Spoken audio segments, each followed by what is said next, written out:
Hello, you're watching the news from Kazakhstan. I'm Askar Sheraliyev, and here are the headlines.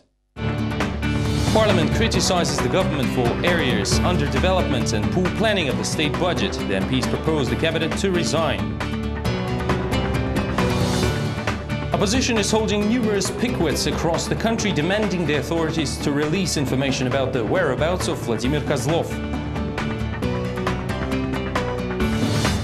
New controversial movie, The Dictator, is released across the world. Unlike Borat, another of Sacha Baron Cohen's project, this time the film has been granted distribution in Kazakhstan.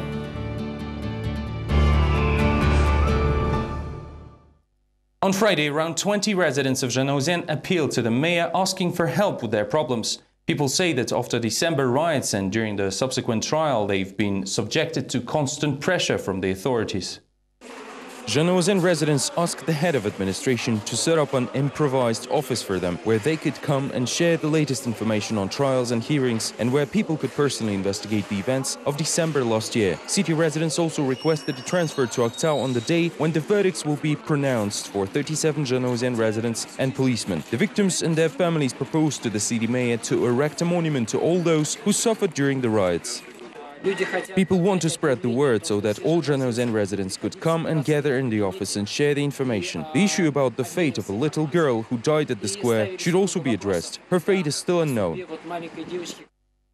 Several dozen oil workers from the Mangistau region still continue striking near the office of Karajan Basmunay company in Aktau. It's been a year since workers joined the strike out of solidarity to their colleagues from Yersay Caspian contractor. During their peaceful rallies, people demanded to increase their salaries in accordance with industry rates. After the tragic events in Zhanaozen, the situation in the oil-rich region was taken under control by the State Commission headed by the former Vice Prime Minister Umirzak Shukeyev. However, nothing really changed. The majority of those fired due to the strike have been re-employed, although not all of them. More details in the next report. About 50 former Karajan Basmunay employees are losing hopes of being heard. In the last 12 months, they have been through all circles of Mangistau hell, jokes a 58-year-old oil worker at the Baldido Zaev. He's one of the 50 experienced employees who are left behind. His age does not allow for his retirement, and yet he is already unemployed. They threw us away. We are of no use to anybody. We've been protesting for a year, all 45 of us. We're seeking truth and justice. None of our problems are resolved. We simply asked for what we deserve, for the industrial salary rate of 1.8 and a regional rate of 1.7 that we have earned, and nothing more.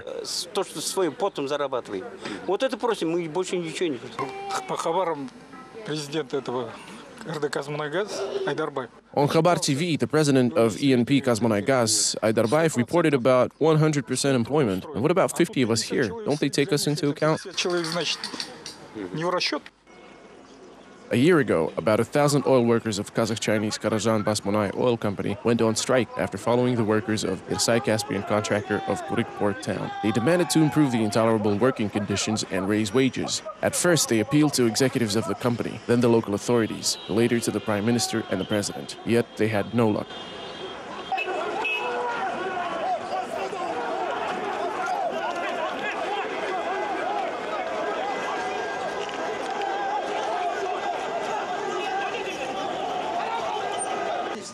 A year later, the strike continues. The 15th micro-district of Aktau City is where they are deployed. The most desperate regularly gather here several times a week. They discuss and share the latest news and make plans for the future. These plans are quite basic and obvious: to get their jobs back and receive what they are entitled to by law.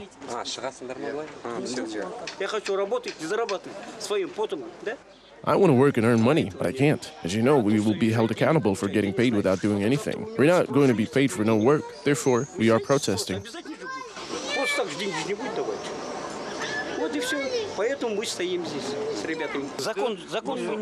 The question why these oil workers were laid off is quite reasonable. Former employees explain that, first of all, the new company, which had to employ all of the dismissed Karajan Basmunay employees, did not begin operating yet. And secondly, there are no relevant positions. Barjan Sazanbayev is no rookie to the oil industry. He worked for 20 years in the Karajan Basmunay service organization as a power generating plant operator. It is not favorable to step down to a lower paid job, lose the record of service, and not get paid for months of downtime. They don't let us solve this the legal way. This leaves us no choice but to resolve it illegally following the UZN scenario. On TV, they said there are no specialist managers among the oil workers, so they laid off all 1,080 employees. Nearly 700 of them have 25 to 30 years of experience, yet they say there are no experts. What about 40 years in the oil industry? Even our fathers and grandfathers worked here. The oil workers' strike continues, and same as before, they demand to get their jobs back and a raise of their salaries. How would this all end for the protesting workers, who form the backbone of Kazakhstan's economy, is still unknown. The authorities continue to ignore them, even after a peaceful strike in Zhanaozen that turned into a tragedy. One-man picquets were held around the country on Friday. Simultaneously, in several cities of Kazakhstan, the members of Alga party asked for the information about the whereabouts and current condition of the arrested politician Vladimir Kozlov. In several cities, civil activists have blamed the authorities for the Zhanaozen tragedy while holding their protest actions. Public is concerned about Vladimir Kozlov's fate. With these words, Anargul Abenova, an Uralsk activist of Alga party, came to the building of the National Security Committee. She demanded the authorities to disclose the information about the opposition leader's whereabouts.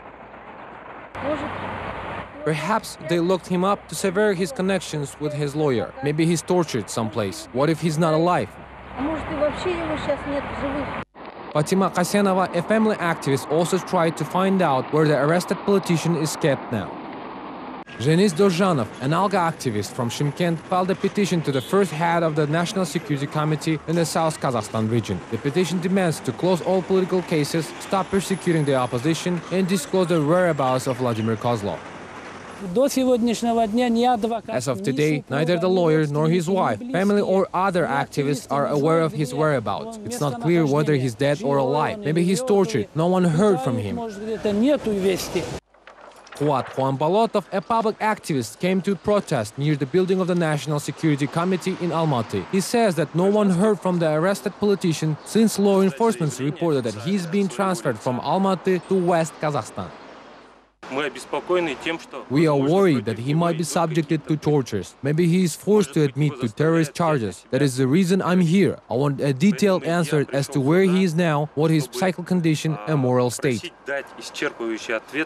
Serik Rahimberdin, a member of the Social National Democratic Party, joined the protest in Karaganda. He stood with a poster near the building of the city court. The protest, however, did not last long. Rahimberdin was soon approached by a prosecutor who quoted some lines from the law and warned him of liability. The Article 373 of the Kazakhstan's Code on Administrative Offenses or legal liability under Article 334 on peaceful assembly. Interestingly, despite a new tradition, no one detained the opposition member and he could share with the journalist all his thoughts regarding Zhanaozen events. Heavens forbid this will happen again. The situation in Zhezkazgan is very alarming. Similar events might take place there. Even a murderer cannot be executed because we have adopted a moratorium on capital punishment, but ordinary citizens were killed in Zhanaozen. This is outrageous. As was expected, the National Security Committee did not provide any answers to the activists. Astana's dissenters sent a new request to the city administration to hold a new protest action planned for May 31st. Opposition members do not lose hope of getting a rally approval from the city administration. They say they want to gather all their associates on the last day of the month. It was expected that the trial on the suit of public activists against Astana mayor and his department would be over by that time. To recap, Zaurej Batalova and a number of her associates demanded to recognize the ban on the February 25th rally as ungrounded. However, Astana dissenters now doubt that they will be able to gather at the square on May 31st. The trial, which was at its closing stage, will likely relaunch from scratch as the judge Gulshara Kapitova took an unexpected sick leave. Zaurej Batalova is certain that the authorities have something to do with this, since they always oppose rallies. Who is interested in delaying the trial? Only the respondent party. We, on the other hand, want the trial to be over soon. We want the verdict to be passed as soon as possible, and we want to use our rights for holding peaceful assemblies in the near future, specifically on May 31st.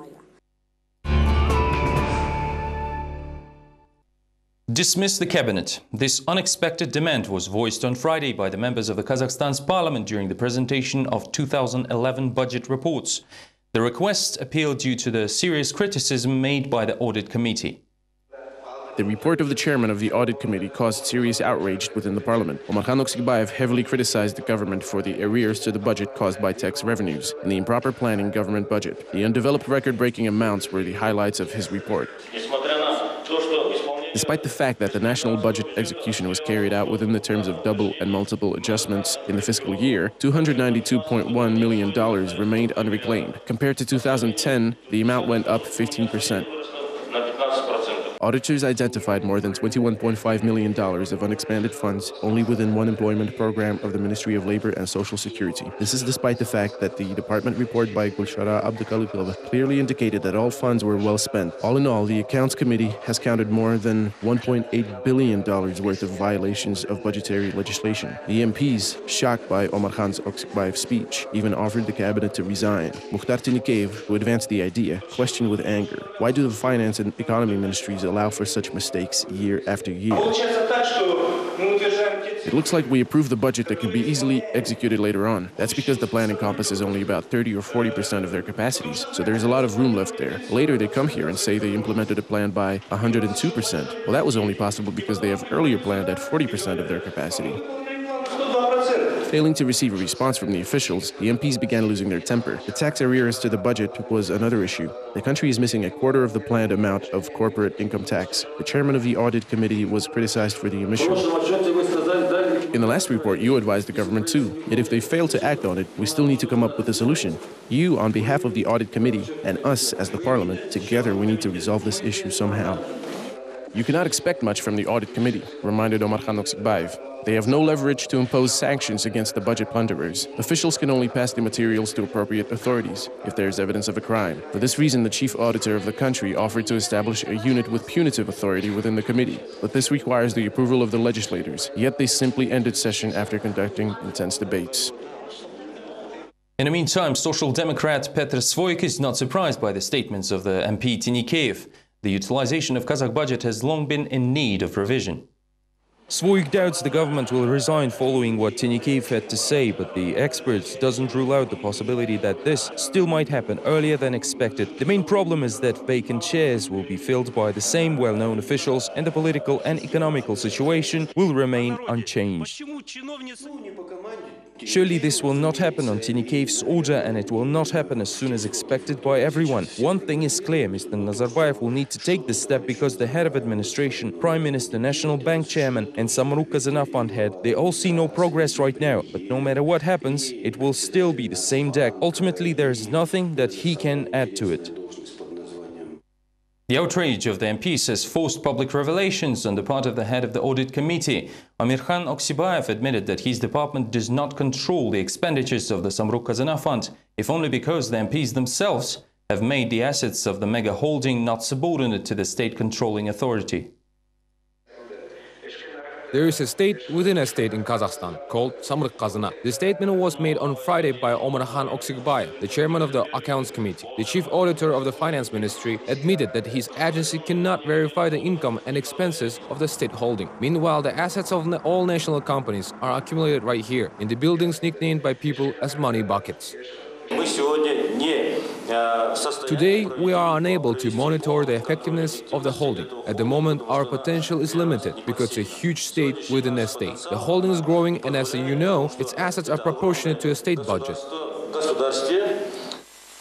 When it comes to financial audits, Samruk-Kazyna holds untouchable status thanks to senators. Back in January, in the absence of self-dissolved lower house, they granted the control over the financial flows of the mega holding to the board of directors. In order to transfer the assets of the financial supergiant out of the state control, senators even adopted a new law anonymously, and only a few tried to argue against it. Nowadays, when we grant the control over the Samruk-Kazyna to the best managers, so to speak, the assets of the country, 100% of which belong to the state, and that includes large national companies with significant shares in the economic sectors and the GDP, it turns out it creates a state within the state. It manages and checks itself, and no one can intervene. While the chief auditor of the country complained to the parliament members about the lack of control over Sabr Kazna, the head of the holding shared his plans to expand the company's area of influence in the Hall of President Hotel. Umursak Shokey stated that the national holding intends to become a shareholder of new processing enterprises. He had no idea that while he was speaking, the legislators requested the head of the audit committee to revoke the law that gives broad powers to the holding management. However, the MPs themselves do not believe in proposal's future. Such precedents in legislation are extremely rare, and Oksikbayev himself didn't support it. He clearly admitted that the committee clearly lacks the necessary authority and the resources to control the state within the state. On Friday, during an international conference dedicated to the 20th anniversary of the partnership between the United States and Kazakhstan, the head of Kazatomprom, Vladimir Shkolnik, confirmed information that works on the creation of the International Nuclear Fuel Bank in Kazakhstan are already underway. Radioactive substances from all over the world will be now brought to Kazakhstan. President Nazarbayev came up with this proposal back in 2009. The public, however, reacted negatively to the idea. Ecologists said back then that the waste could bring irreparable damage to the environment. In 2010, upset Kazakhstan citizens even sent a letter to the head of state, but he continued to push the agenda during the international meetings. On Friday, it was confirmed by the parliament that the Ulbinsk metallurgical plant in Ust-Kamenogorsk was selected as a nuclear waste storage location. As Vladimir Shkolnik pointed out, 60 to 70 tons of low-enriched uranium is planned to be stored there, which is less than 10% of the materials already present in the facility. The radiation levels in the region will be at the same level as in any other Kazakhstan's uranium provinces. Having worked in the industry for 40 years, I can assure that this is absolutely safe. Everything has been worked out. We have highly qualified personnel, and this will not affect the environment in any way. This is not the same as waste storage. This material is not radioactive. According to the data of the Kazakh National Psychological Analysis Association, teenage suicide is turning into a major nationwide problem. The pressure on pupils is too high during the preparation for the unified national testing. Failing a test may lead to contemplation of suicide, experts concluded having analyzed the alarming trends. Thus, according to a study by the Kazakh Institute of Political Decisions, 81% of respondents reported heightened levels of stress, depression, and suicidal tendencies. Psychologists suggest creating support centers where professionals could prepare children for the test. As Anna Kudyarova points out, many media outlets are banned from covering the issue of suicide. Last year, Minister of Education Bakhajan Zhumagulov asked not to make connections between teenage suicides and testing. However, experts believe that the alarming trends should not be ignored.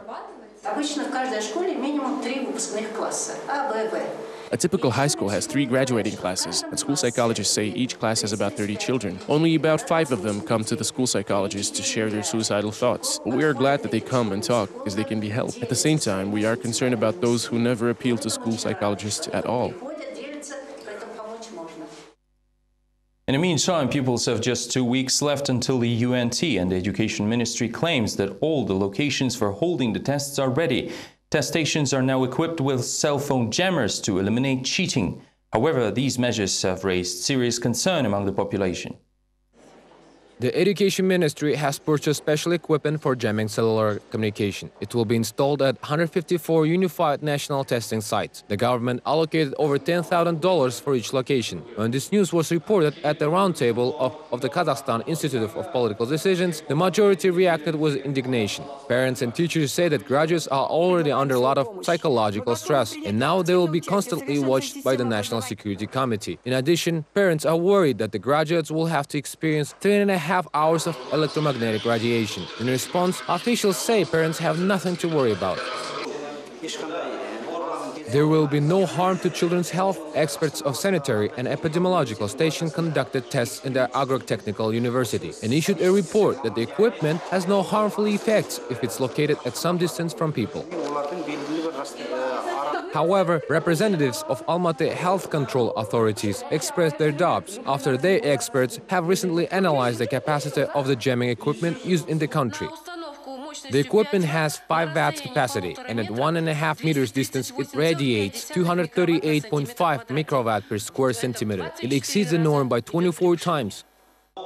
The ministry didn't announce the model and the specs of purchased equipment. It is well known that the price of bits determines the fate of the procurement for public needs. However, the head of the Scientific Consulting Center of the National Association of Telecommunications believes that this principle is not appropriate. Evgeny Malishevsky explained at the meeting that if there is high-quality equipment for $2,500, the government will prefer, for example, the one that costs $140. In addition, there are few experts in the country who can install it. At the same time, teachers have their own complaints, saying that the enormous cost of upgrading, $6.7 billion this year alone, doesn't have a well-prepared basis for operation.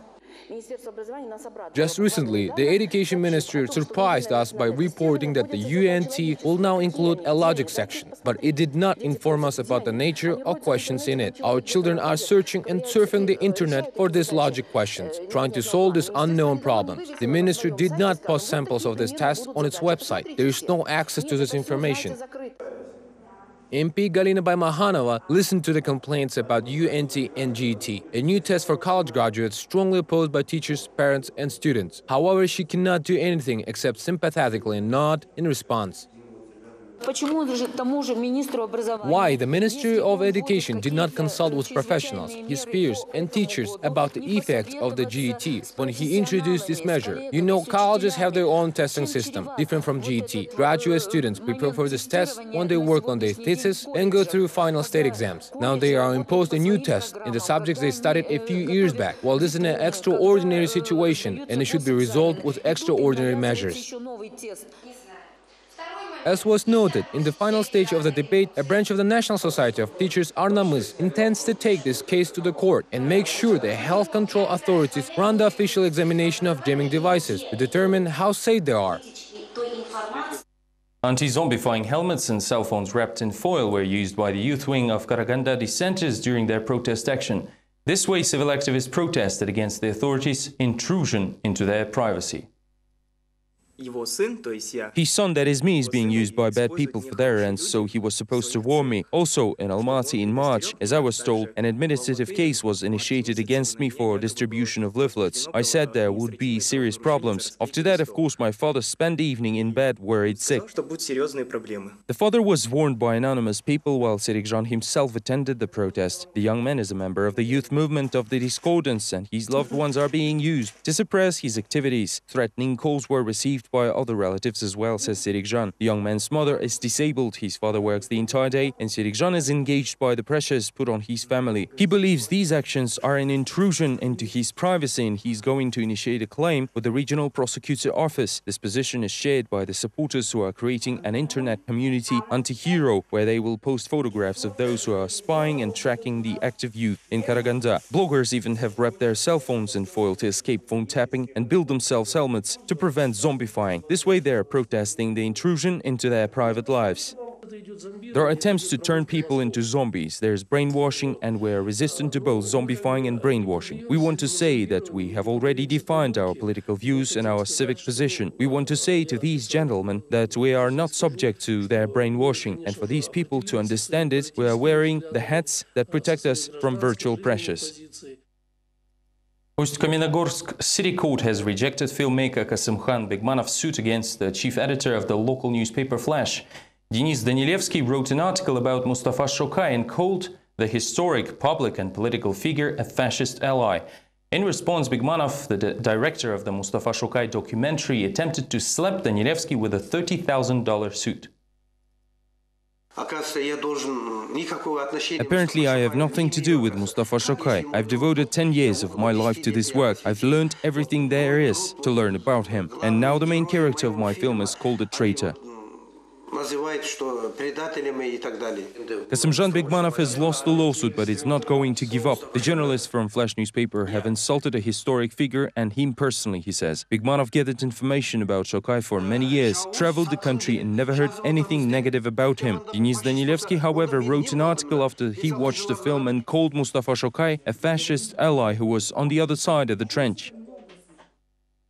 There are different opinions over this historic persona. Making a film about such a controversial man, there are bound to be some complex opinions. Just searching for Mustafa Shokay on the web produces thousands of opinions and different articles. He's called both a fascist ally and a hero. We believe that he was helping Nazis, and we have expressed this opinion.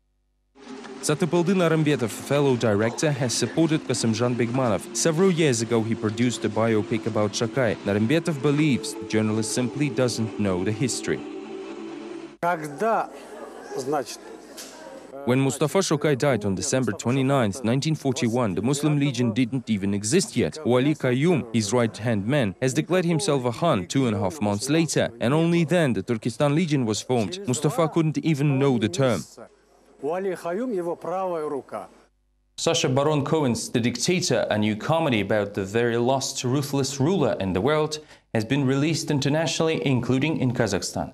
Cohen's first feature film, Borat, extensively used Kazakhstan as a setup device for much of the controversial humor in the film, which was obviously not appreciated by local authorities. Borat was banned in Kazakhstan and Russia, a fate that luckily escaped The Dictator.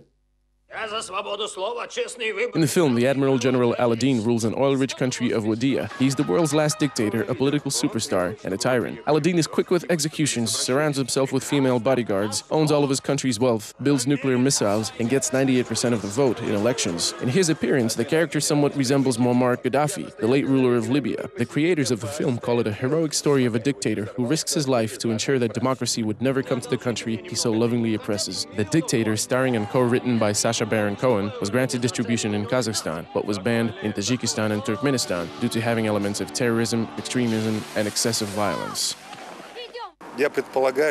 I recommend the film to mature audiences, while children and young people should not watch it. This is all we have time for now. Thanks for watching. Don't forget to tune in to Vlast KZ on Monday. Have a great weekend and goodbye.